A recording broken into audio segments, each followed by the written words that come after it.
کہ بہت سارے سنی حضرات یہ کرتے ہیں کہ محرم میں امام بارگاہوں میں جا کے منتیں مانتے ہیں۔ منت کے لیے کوئی دن مہینہ متعین نہیں ہے، جب چاہے جہاں چاہے منت مان سکتے ہیں، اور منت کی حقیقت کیا ہے، اور پھر اگلے سال ان منتوں کو پورا بھی کر رہے ہوتے ہیں جو بھی انہوں نے منتیں مانی ہوتی ہیں۔ تو دیکھیں یہ بھی حرام اور ناجائز عمل ہے۔ یہ کہ جہاں بھی آپ ہیں آپ یہ الفاظ کہہ سکتے ہیں کہ اے اللہ اگر میرا یہ فلاں کام ہو گیا تو میں اتنے پیسے صدقہ کروں گا، اگر میرا یہ فلاں کام ہو گیا تو میں اتنے روزے رکھوں گا، اے اللہ اگر میرا مریض ٹھیک ہو گیا یا میری بیماری ٹھیک ہو گئی تو میں اتنی رکعت نماز پڑھوں گا۔ اس طرح کی منتیں ماننا جائز ہے، اس کے لیے امام بارگاہ یا مسجد یا کسی مزار پہ جانا حرام ہے۔ خوب سمجھ لیں، یہ گھر بیٹھے بیٹھے ہو سکتا ہے۔ یہاں کوئی مسجد میں نماز کی نیت سے جائے کہ 2 رکعت پڑھ کے اللہ سے دعا مانگوں گا تو ایک الگ بات ہے، اس کے لیے مسجدیں ہیں۔ تو منت کا اصل طریقہ کیا ہے کہ عبادت کی نظر، اس کو عربی میں نظر کہتے ہیں، نظر۔ تو قرآن نے کہا ہے کہ ہمارے نیک بندے جب کوئی نظر مانتے ہیں تو اس کو پورا کرتے ہیں۔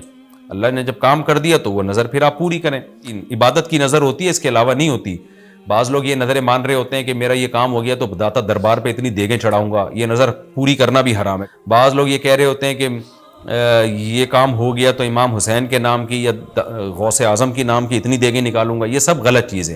صدقے کی نظر ہوتی ہے اللہ تیرے نام پہ میں اتنے غریبوں کو کھانا کھلاؤں گا، یہ نظریں ہوتی ہیں صدقے کی، جو اللہ کے لیے ہوتا ہے صدقہ۔ عبادت کی نظر ہوتی ہے یہ جو مزاروں پہ جانے کی نظر اور فلاں پہ جا پہ چڑھاؤں گا، یوں کروں گا، ایسے کروں گا، یہ جو اوٹ پٹانگ قسم کی نظریں آ رہی ہیں یہ حرام ہے، ناجائز ہیں۔ لیکن شریعت نے منت ماننے کو بہرحال پسند نہیں کیا ہے۔ نبی صلی اللہ علیہ وسلم نے فرمایا کہ جو نظر مانتا ہے نا وہ تقدیر کو تو نہیں ٹال سکتا، اللہ اس کے ذریعے کنجوس سے پیسہ نکلوا دیتے ہیں۔ جو آدمی کبھی صدقہ نہیں کرتا اس بہانے اس کی جیب سے، کنجوس کی جیب سے پیسے نکل جاتے ہیں۔ ویسے تو دے نہیں رہا تھا صدقہ تو اللہ نے بیماری میں ڈال دیا، چل اب منت مان تاکہ میں بیماری ٹھیک کروں، بے نمازیوں کو نماز پڑھوانے کے لیے، جو روزہ نہیں رکھتے ان کو روزہ رکھوانے کے لیے۔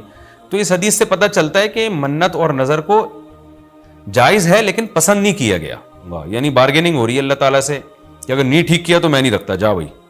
اے اللہ اگر میں پاس ہو گیا نا تو میں 1 لاکھ روپے صدقہ کروں گا، اگر نہیں ہوا تو ہم بھی صدقہ نہیں کر رہے۔ تو ایک طرح کا نا مقابلہ چل رہا ہے کہ اللہ تو مجھے پاس کرے گا تو بھی 1 لاکھ روپے دوں گا، نہیں کرے گا تو بھی 1 لاکھ روپے دوں گا، اس لیے کہ میں تو تیرا بندہ ہوں، میں تو فقیر ہوں۔ فقیر بارگیننگ تھوڑی کرتا ہے۔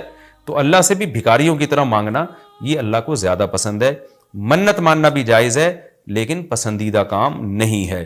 جس طرح سے امام بارگاہوں میں یا مزاروں میں جا کے منتیں مانی جا رہی ہیں وہ بالکل حرام ہے، بالکل ناجائز ہے، اور اس کے لیے محرم کا دن متعین کرنا یہ سمجھ کے کہ اس میں منت زیادہ پوری ہوگی یہ بھی حرام ہے، ناجائز ہے، اور بدعت کی تائید ہے اس سے۔